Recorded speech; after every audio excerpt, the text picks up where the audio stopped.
Happy Sunday to everybody. We are finishing up 1 Corinthians chapter 7 today, so I invite you to turn along with us.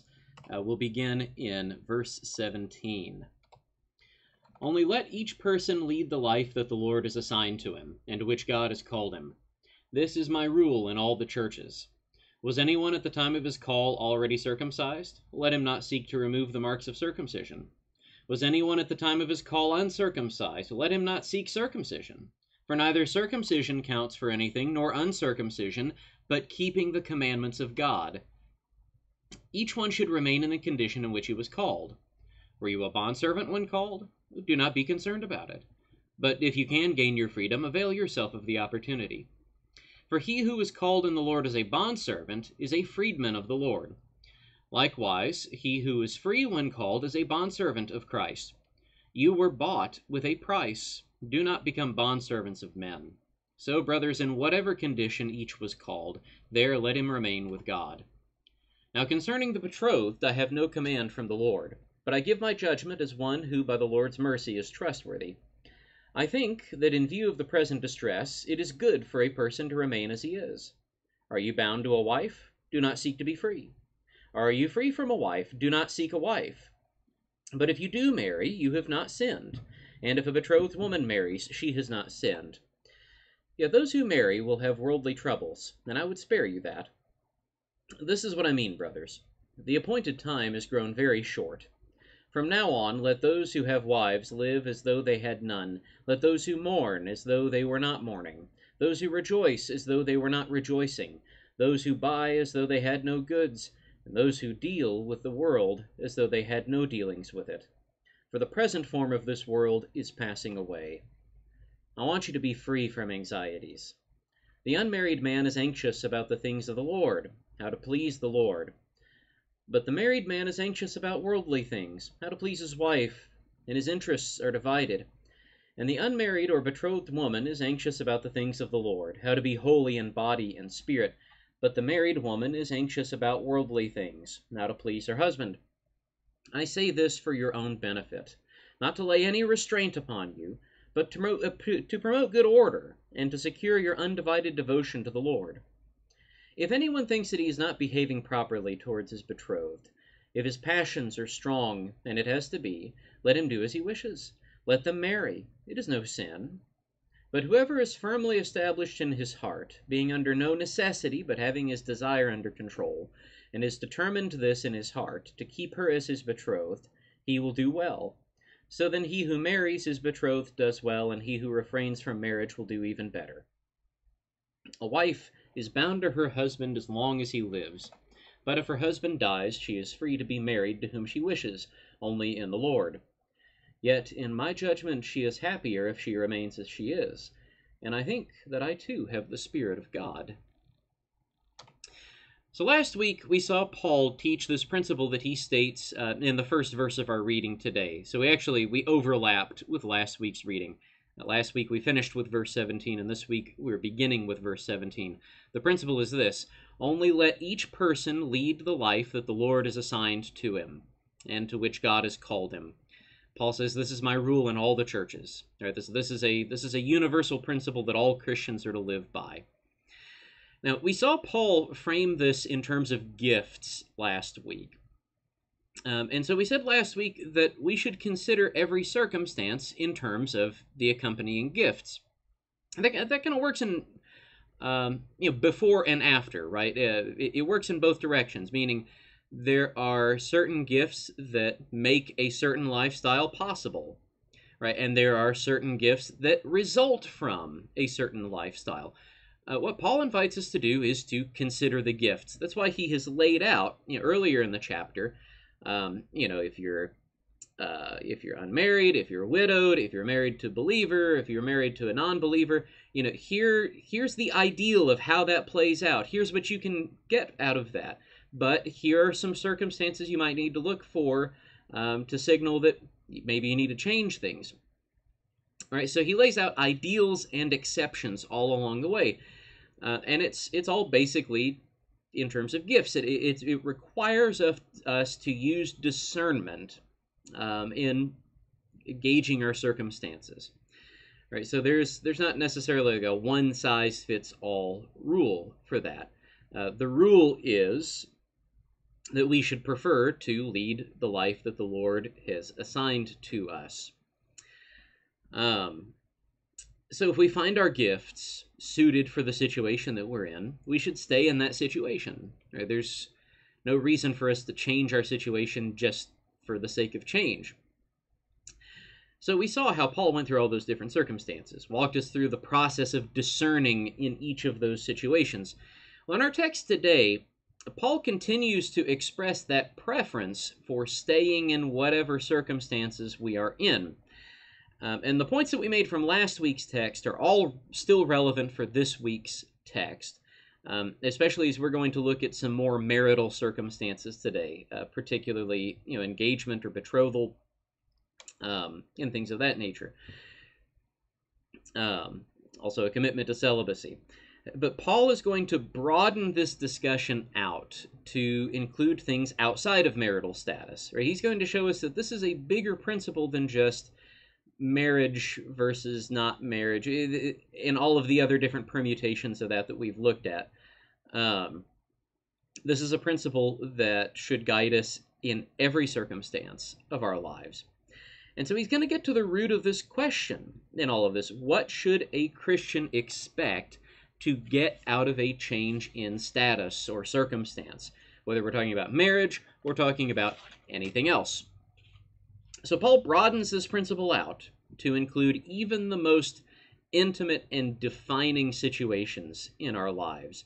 All right, and marriage, of course, is highly intimate and highly defining for a person's life. But Paul says, on that same level, you can consider things like circumcision or slavery. Right? Now, he's not changing subjects here. Right? If you're just kind of casually browsing through 1 Corinthians 7 and you hit this point, you think, wait a minute, what does circumcision and slavery have to do with marriage? Well, Paul's coming back around to marriage, right? We've read the text. We know where he's going with this. But he brings up these two things, circumcision and slavery, to show us just how all-encompassing this principle is. Right? Remember, circumcision is a huge deal if you're a Jew. It's a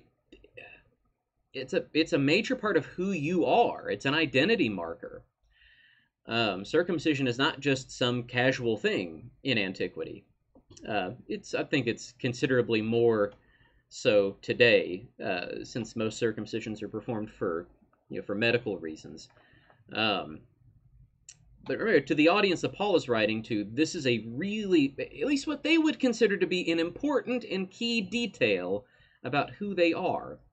Right? Your status, likewise, is a huge, huge deal in antiquity, especially if you are a slave, because that means you are at the bottom of society. You have practically no rights, no privileges. Everybody else in society is superior to you. And from an ancient perspective, your status really defines, dictates who you are. Highly, highly, highly important thing. From the world's perspective, all of these things dictate who you are.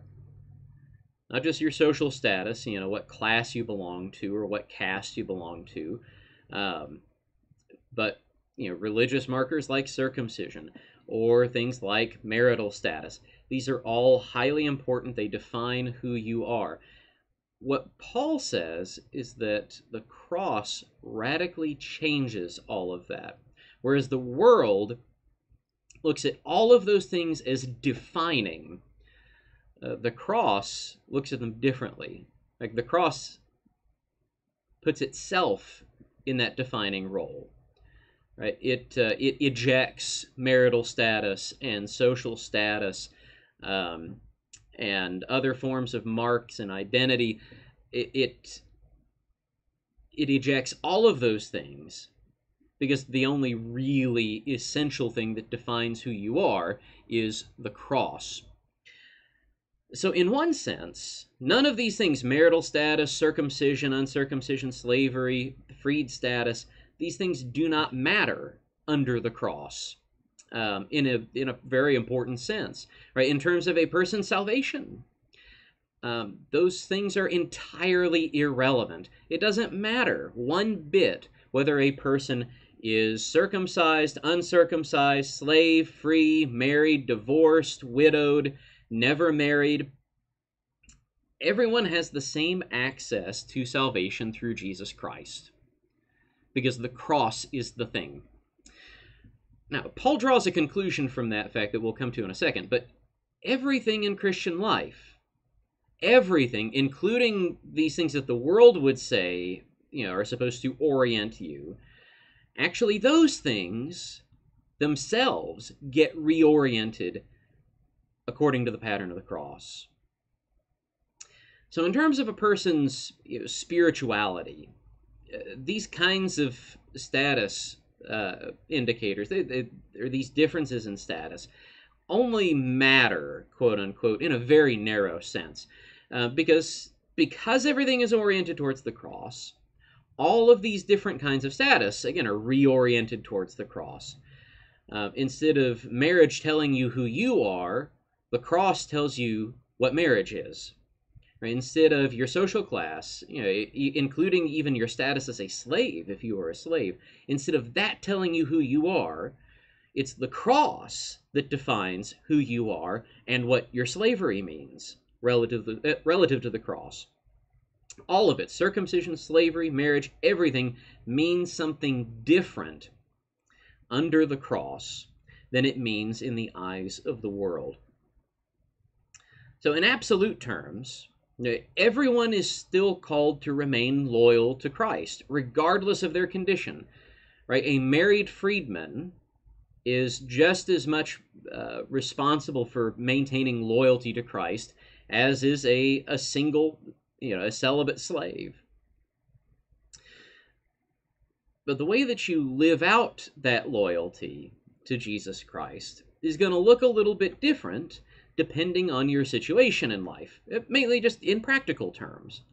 The obligation is still there, but the difference in status really just amounts to practical changes in how that loyalty is lived out.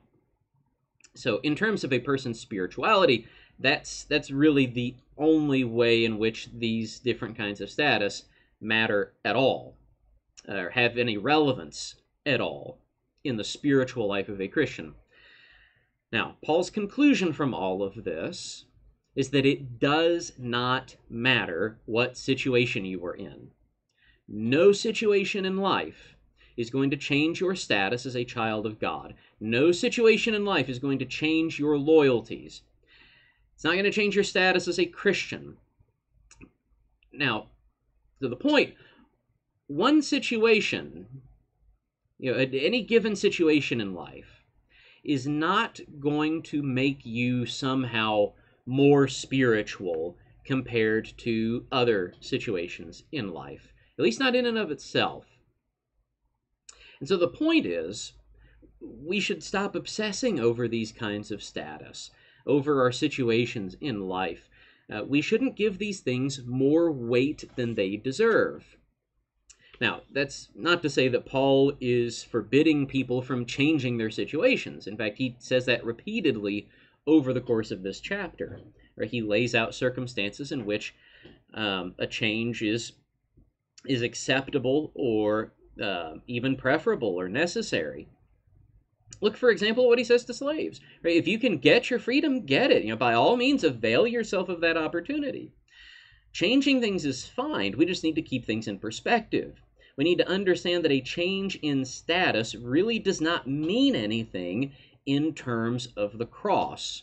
Right? We change our worldly status, but in terms of our faith, nothing has changed. Now, to be clear, and this is kind of an aside, but to be clear, Paul is not justifying slavery here, right? He's speaking to people who find themselves in that situation, who are enslaved. He's not justifying the people who put them in that situation. he's telling them, and this is meant to be a comfort, that horrible circumstance in their life does not make them any less under the cross. It doesn't make them, they might be, I mean, we can't even say second-class citizens. I mean, they're not even citizens, right? They are last place, right? But so in terms of the world, they are last place. Not so under the cross. They're not even second-class citizens under the cross. They are fellow citizens of equal standing with everyone who stands under the cross. That's the sense of what Paul is getting at here. And it just goes to show how all-encompassing this situation is. This principle is. It does not matter what your situation is. And so don't give it more weight than it is due. Likewise, here at the end of the chapter, we have seen, well, really over the course of the whole chapter, we've seen Paul's instructions concerning marital status. That there are sometimes reasons to change things. That's fine. Paul says in our reading today, for example, look, if you want to get married, it's no sin. We just need to understand, again, that change does not mean anything in terms of the cross. It's something that we sometimes miss in the churches. We act like it means more than it really does.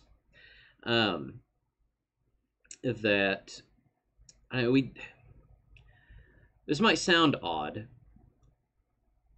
but I think sometimes in the churches we give marriage more spiritual weight than the Bible gives it, right? So that like unmarried people are somehow second-class Christians. Again, in this reading of 1 Corinthians 7, that's just right out. Right? There's no such thing as a second-class Christian. If somebody chooses to remain single or then celibate their whole life, that does not change their standing under the cross. Same thing goes, by the way, for having children or choosing not to have children. Paul doesn't mention that explicitly at any point in this chapter, but that's something that we put a lot of spiritual weight on that the scriptures don't necessarily put weight on. Right now, there are times where we should be weighing those sorts of things, right? Like the qualifications for elders. Right? But that's one thing, right? That's the qualifications for elders. We're talking about our status under the cross. And all of those things, married, single, lifelong celibate, divorced, widowed, is irrelevant for your status under the cross. And so the point of all of that is that we shouldn't go looking for these kinds of changes, thinking that we're going to somehow improve our spiritual standing. And again, we shouldn't look down on others as if their status somehow puts them at a lower spiritual level than we are at. Now, in talking about the central principle of this chapter, we have really only considered the negative aspect of things. What we are not to do. We're not supposed to obsess over our earthly status. We're not to seek unnecessary changes in status. We've not really talked about the positive aspect of it. We've hinted at it a little bit. In today's reading, Paul explicitly gives us the positive half of that teaching, what we are supposed to do. It's what we find in verse 19. All right, as he's talking about circumcision, he says, neither circumcision counts for anything nor uncircumcision, but keeping the commandments of God. Now, Paul applies this idea across the board in chapter 7. He immediately applies that idea to slavery. All right, for he who is called in the Lord as a bondservant is a freedman of the Lord. Likewise, he who is free when called is a bondservant of Christ. The point is, both equally belong to Christ. Their worldly status does not change their status relative to Christ. It doesn't change their obligations. Right? We belong to Christ. That obligates us. So Paul ultimately brings this point back around to marriage, right? That the important thing is obedience, keeping the commandments of God. Now, the world puts us up against a lot of trials. The adversary is constantly tempting us to not keep the commandments of God. And these concerns about status are all part of that. What Paul says, and he gives this as advice, right? He explicitly says he's not giving this as a commandment, but just as one who is trustworthy. He says, I think that in view of the present distress, it is good for a person to remain as he is. Now note, he doesn't just say here, it's best to stay single. That's not what he's saying. He says, remain as you are. Are you bound to a wife? He asks. And he says, don't seek to be free. Are you free from a wife? Don't seek a wife. Right? It runs in both directions. Whatever your status is, Paul advises that you keep it as a way of holding to the commandments of God. That's because our spiritual struggle in this world, again, ultimately doesn't depend on our status. We need to, to realign our thinking on that. Right? We need to be focused more on that struggle with sin than we are with these questions of status and what's it mean that I'm in this situation? Why can't I find a girlfriend? Why can't I find a husband? Why can't we have more children? Those kinds of things. We need to keep our eyes on what's important. Look at the way that Paul frames this. You look in verses 29 through 31. He says, this is what I mean, brothers. The appointed time has grown very short. All right, looking to the end, looking to the goal. All right, with heaven, with eternity in mind. He says, from now on, let those who have wives live as though they had none. Those who mourn as though they were not mourning.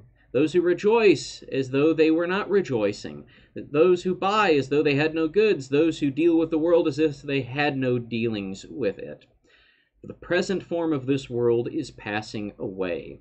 The meaning is that none of those situations has any bearing on one standing before God or their conduct in the face of struggles. Right? The obedience before God, preparing for that eternal home, that's the essential thing. So all of that is to say that Paul just wants us to keep our priorities straight and not give worldly things more gravity than they are due. Now, that is not to say that Paul doesn't have advice and a preference himself as to which way it would be better for a person to go. As we're striving to keep the commandments of God in the midst of worldly strife, Paul says, well, there are certain things about married life that can be a hindrance. That's his point in the final verses of this chapter. He says, I want you to be free from anxieties. The unmarried man is anxious about the things of the Lord, how to please the Lord. But the married man is anxious about worldly things, like how to please his wife. His interests are divided. The unmarried or betrothed woman is anxious about the things of the Lord, how to be holy in body and spirit. But the married woman is anxious about worldly things, how to please her husband. I say this for your own benefit, not to lay any restraint on you, but to promote good order and to secure your undivided devotion to the Lord. All right, so we need to note here, Paul is giving these as caveats, not as certainties, and certainly not as commandments. All right, so you just look at the way that he concludes this passage. I say this for your own benefit, not to lay any restraint on you, but to promote good order and to secure your undivided devotion to the Lord. It goes back to that principle. Right, neither circumcision is anything nor uncircumcision, but following the commandments of God. You'll have to excuse me. I feel like I have a sneeze coming on. Um, he says, what matters is following the commandments of God, obedience to the Lord, loyalty to the Lord. And he keeps coming back around to that. Not laying a restraint on you. I just want to promote good order. I want to secure your undivided devotion to the Lord. So he's giving us his advice here. He's telling us what can happen. Again, he's not laying these out as certainties either. Right? It kind of sounds that way in English. But you look at the whole argument of the chapter and the way that he has brought in all of these different options for living. Again, married, unmarried. You could be married to a believing spouse, married to an unbelieving spouse. You could be circumcised, uncircumcised, slave, free. You could be betrothed. You could be dedicated to the celibate life. There are all kinds of options, he says. And he brings them all under the cross. He says these are all valid under the cross. These all have gifts under the cross. All of these can point you to obedience to God's commandments. What he's giving here is a caveat. Here's something to watch out for, to be careful of. It's a warning for those of us who are married and for those of us who are considering marriage, that there are things about marriage that may tempt you into a greater entanglement with the world than you ought to be in if you're not conducting your life after the pattern of the cross. Right? It introduces, or it possibly introduces, lots of worldly concerns. Right? And anybody who has had a spouse and children, or even again, just a spouse, knows that things change. Right? New concerns come in. And it's not just, keeping your husband or your wife happy. That's not all that Paul is talking about when he says, that these people are worried about how to please their wife or how to please their husband. There are all kinds of concerns that attend that. And the same goes for whenever you introduce children into the scene. And you think about the shape of this whole chapter. Even these questions of, what does my status say about who I am? The whole, again, whether we're talking marital status, circumcision, slavery, any of that, Paul says just that question in and of itself can serve as a distraction to get you to thinking in worldly ways about worldly things. And so it shouldn't surprise us that even marriage, blessed and sanctified by God, ordained by God at the very beginning, that even marriage, if we are not, living our lives after the pattern of the cross, even marriage can lead to deeper, inappropriate entanglements with worldly concerns. It's not meant to discourage marriage, but to promote the benefits of celibacy. And we need to keep those things distinguished in our minds, by the way.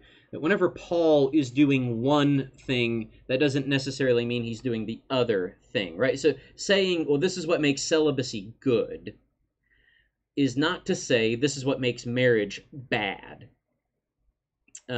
He's warning us of potentials, things that can happen in the married life, and he does use that to promote the celibate life. So look, those are things you wouldn't have to worry about. Now, does that mean that there's no opportunity for worldly entanglement as a single celibate person? I don't know. Have you paid any attention to single people in the 21st century? They're just as entangled as the rest of us. Again, what Paul is showing us here is the potential of things. Because look, Paul has been at pains in this chapter to say, look, if you marry, that's good. Right? Married people shouldn't act like unmarried people. That was our very first message from this chapter. If you're married, don't pretend like you're not married. And Paul reminds us this all of this depends on the gifts that you have received from God, especially in this case, the gift of celibacy, which not everyone has. It doesn't mean that you are a better or worse person if you have it or don't have it. It just shapes the direction of your life. Right? This is what Paul says. If anyone thinks that he's not behaving properly towards his betrothed, if his passions are strong, and it has to be, let him do as he wishes. Let him marry. It's no sin. Now, remember, in antiquity, betrothal is different than it is today, right? You might ask, well, why would somebody even try to commit to lifelong engagement? Like, this just doesn't even make any sense. Remember, in antiquity, betrothal is itself a legal arrangement, and if you want to break off a betrothal, that requires a divorce, right? Not the same, biblically speaking, it's not the same as divorcing your wife or your husband. All right, if you break off a betrothal, of course you are at liberty to, to become betrothed to someone else and to marry someone else, if that's what happens. But in antiquity, betrothal is formal, and if that puts you on the hook, particularly if you're the man in that situation. You're on the hook for providing for the material needs of the person you're betrothed to. It makes sense in a Christian context in antiquity for someone who is betrothed to say, you know what, now I think about it, I really could do without marriage. I don't need to have sex. I can be celibate. I'm not lusting after anybody. I'm not lusting after my betrothed. Let's just keep doing this, and again, it makes sense from a Christian perspective for a man to continue giving of himself materially. To be materially responsible for a woman that he's not going to have he's not going to receive any sexual reciprocation from that. That's how you would end up having people in this circumstance. But look at the way that Paul frames this whole thing, right? Maybe you've got that in your head as an ideal, but maybe you're fooling yourself, right? If Paul says if his passions are strong, as if you're the engaged guy in this circumstance, and you're really not celibate, like you're not celibate in the sense that you don't have the gift of celibacy, get married. That's like, we shouldn't have to pull legs here. Paul says, let them marry. It's no sin. We're back to considering what we talked about last week, the gifts that accompany each calling. Paul's not saying that marriage is a concession or that marriage is second best. He's saying it's second best if you have the gift of celibacy, because the gift of celibacy comes with benefits for keeping the commandments of God. Right? And again, that's what we have to keep coming back to. It's all about keeping the commandments of God, being entirely, giving your undivided loyalty to the Lord. And so if you're celibate, you've got that opportunity. Live that way. Right? But on the flip side, if you don't have the gift of celibacy, well, look, it's hard to keep God's commandments if you're constantly struggling with sexual temptation, right? You're setting yourself up for failure. You're making things harder on yourself. And the whole point of all of this is that you shouldn't do that, because you're not gaining anything spiritually by doing that. The end of all of this is to say, just use your head a little, right? Quit being hung up on worldly expectations about the relative virtues of marriage or celibacy or whatever, or any other kind of status, right? And just as a parting word, I'll note sometimes we in the churches don't make this particularly easy on people. If you know, I do not envy single women in the churches, right? Because they've constantly got the matchmaker at their back, right? um, we need to be careful in the churches how we treat these things. That we as a church don't wind up in the Corinthian situation where we are importing these worldly concerns and these worldly expectations into the church, dressing them up like they're the wisdom of God, because it just sets people up for failure, for having a hard time, for losing focus, losing sight of what all of this is about: undivided loyalty to the Lord. So I want to thank you all for joining us this week, and I hope, as always, that the message has been encouraging and enlightening, because in everything, we seek to follow the pattern of the cross of Christ. And so we ask today, are you a Christian? Are you following the pattern of Christ's cross? If you are not a Christian, we invite you to find a Church of Christ near you.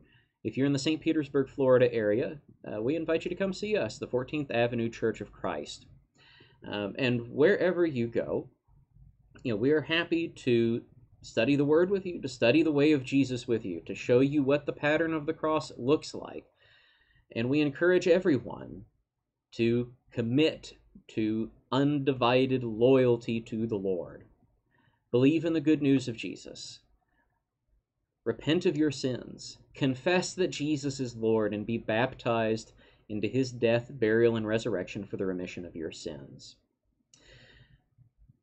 Again, we thank everyone for joining us, and we look forward to seeing you next week as we jump into 1 Corinthians chapter 8 concerning meat sacrificed to idols. We look forward to seeing you then. Until next time, take care. Bye-bye.